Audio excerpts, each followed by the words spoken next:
In the world of Middle-earth, friendships are forged in battle, hardship, and a shared sense of purpose. But few bonds are as surprising or significant as that between Legolas, the elven prince of Mirkwood, and Gimli, the stout-hearted dwarf of the Lonely Mountain.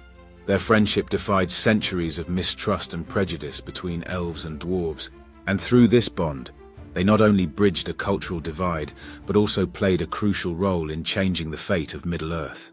Let's look into how this unlikely friendship came to be, why it was so impactful, and how it contributed to the larger struggle against Sauron. What circumstances led to the beginning of Legolas and Gimli's friendship? When Legolas and Gimli first met at the Council of Elrond in Rivendell, there was a subtle tension between them, rooted in the ancient mistrust between their races. Elves and dwarves had a long history of animosity dating back to the First Age, fueled by events such as the conflicts over the treasures of the Noglamir and the Silmarils. While this historical divide was present, Tolkien did not portray outright hostility or verbal confrontations between Legolas and Gimli at the council. Instead, their interactions were polite but distant, as they each represented their people in the greater quest to destroy the One Ring. As members of the Fellowship, Legolas and Gimli initially had little interaction, but their differences were highlighted during their journey through Moria. For Gimli, the ancient halls of Moria represented the pride and heritage of his people, and he was filled with reverence for its dwarven history. Legolas, on the other hand, felt discomfort and sorrow in the dark, ruined city, as it was so far removed from the natural beauty of the elven realms he cherished. While their emotions regarding Moria were starkly different, Tolkien did not depict open conflict between the two, but rather a quiet and mutual focus on their mission. Their initial silence towards one another set the stage for the gradual development of their friendship. Their relationship began to shift during their stay in Lothlorien, where Gimli's unexpected admiration for Lady Galadriel surprised everyone, especially Legolas. At first, Gimli was wary of entering the elven forest, fearing elvish enchantments and distrustful of the elves of Lothlorien.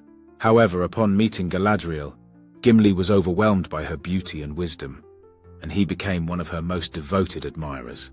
This admiration was most notably expressed when he boldly asked Galadriel for a single strand of her hair as a token, a request that stunned even Legolas. This act of reverence revealed to Legolas a new side of Gimli, one that valued beauty and grace in the same way elves did. This moment was pivotal in planting the seeds of mutual respect between the two.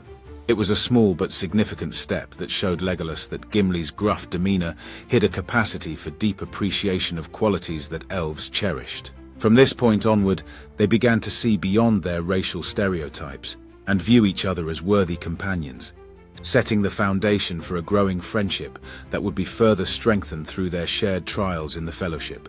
How did their rivalry in battle contribute to their bond? What began as a rivalry between Legolas and Gimli quickly evolved into a source of camaraderie. Their playful competition over kill counts in battles, first seen during the Battle of Helm's Deep, became a hallmark of their friendship and was emblematic of their bond throughout their adventures. Rather than fostering bitterness or anger, this rivalry encouraged them to push each other to greater heights in combat.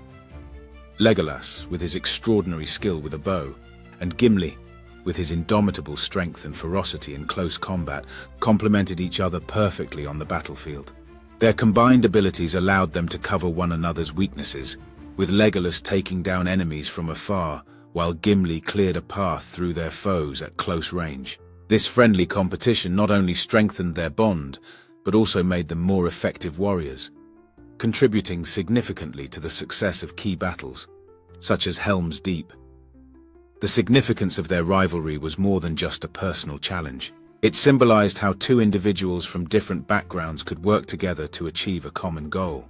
Their competitiveness brought out the best in both of them, as they continually strove to outdo one another, while also keeping each other safe. This dynamic was on full display at Helm's Deep, where their teamwork helped hold key positions during the battle until reinforcements, led by Gandalf, arrived. Instead of allowing their differences to divide them, they used their rivalry as a way to build trust and mutual respect, transforming their competitive spirit into a source of strength for the entire Fellowship. What made their friendship more than just personal but symbolic of greater unity in Middle-earth? The friendship between Legolas and Gimli was not just a personal connection. It was symbolic of the possibility for unity in a world divided by centuries of mistrust and conflict. For many ages, elves and dwarves had harbored animosity toward one another, with their rivalry reaching back to events like the feud over the Nauglamir in the First Age. However, their bond, formed during the War of the Ring, represented the possibility of overcoming centuries of mistrust and hatred. In a time when the Free Peoples needed to unite against the common threat of Sauron, their friendship was an important example of cooperation and reconciliation. Though elves and dwarves had fought side by side in ancient times, the sight of Legolas and Gimli defending each other and sharing laughter sent a powerful message that old divisions could be healed. In a world fractured by war and suspicion, Legolas and Gimli showed that unity could lead to strength, representing the kind of cooperation necessary to confront Sauron. How did their teamwork influence the outcomes of important battles during the War of the Ring? Legolas and Gimli's friendship strengthened their effectiveness in key battles, where their teamwork and mutual trust contributed to the success of the Free Peoples. One of the most notable examples of their collaboration was during the Battle of Helm's Deep. Faced with overwhelming odds, the defenders were on the brink of being overrun by Saruman's forces. Legolas and Gimli fought side by side, with Legolas's archery taking down enemies from afar, while Gimli's axe-wielding prowess excelled in close combat, helping hold key positions until reinforcements arrived. While their combined efforts were valuable in defending Helm's Deep, the victory ultimately came with the arrival of Gandalf and the Riders of Rohan. Nevertheless, their teamwork demonstrated how overcoming old enmities could lead to effective cooperation on the battlefield. Their partnership continued into the Battle of Pelennor Fields, where they fought alongside their allies in one of the most decisive engagements of the War of the Ring. Though this battle saw less direct focus on their teamwork compared to Helm's Deep, their presence on the battlefield was a reminder of how unity between former rivals could lead to strength.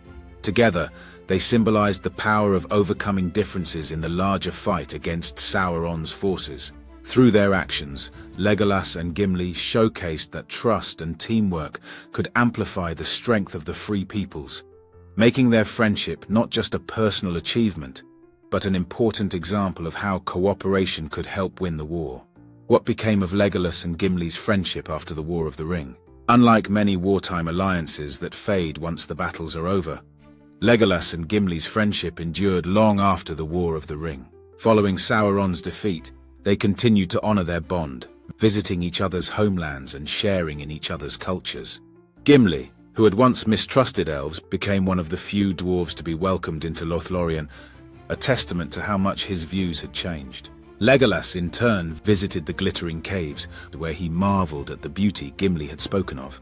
This mutual appreciation for each other's worlds deepened their friendship beyond the battlefield, showing that their bond was based on more than just a shared enemy. It was built on genuine respect and admiration. The ultimate proof of their enduring friendship came when Legolas invited Gimli to sail with him to the Undying Lands. This was an unprecedented event, as dwarves were not traditionally granted passage to the Undying Lands, a privilege reserved for elves and certain mortals. Gimli's passage is often attributed to his reverence for Lady Galadriel, whose favor likely played a role in this exception, and the strength of his friendship with Legolas allowed him to join his friend on this final journey. By sailing together into the West, they proved that their bond transcended time, race, and even the physical world, cementing their place in Middle-earth's history as one of the most remarkable alliances ever formed. The friendship between Legolas and Gimli stands as one of the most remarkable bonds in Middle-earth, transcending centuries of mistrust between elves and dwarves. What began as a rivalry on the battlefield evolved into a deep and lasting connection, founded on mutual respect, shared experiences, and a willingness to embrace each other's worlds. Their friendship was not only a testament to personal growth but also a symbol of the unity that was essential in defeating Sauron and restoring peace to Middle-earth. However, while the bonds between the Free Peoples grew stronger, Sauron's greatest fear was not their alliances alone. Among all the leaders who opposed him, it was Aragorn, the heir of Isildur, who posed the most significant threat. But why did Sauron, with all his power, fear Aragorn so deeply? Click the video on screen now to learn their story.